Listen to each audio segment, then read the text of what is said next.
Questo è il pallet che utilizziamo quando chiudiamo durante il periodo invernale.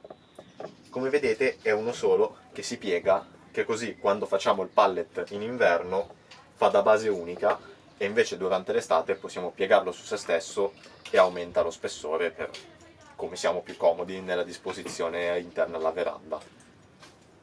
Come vedete qua lo teniamo per ora su uno, che così ci fa da appoggio qua e da appoggio per il frigo.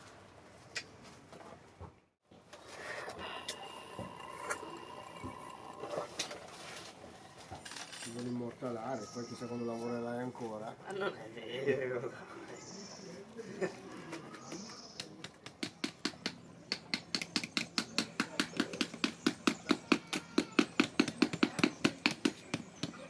Ma io ho fame e voglio mangiare.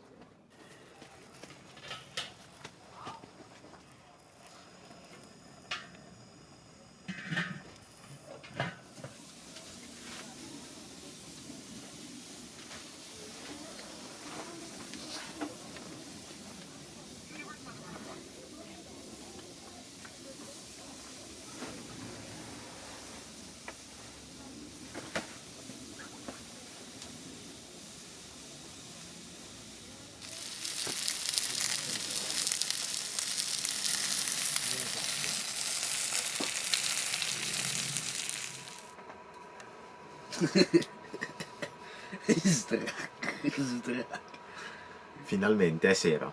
Domani faremo il resto.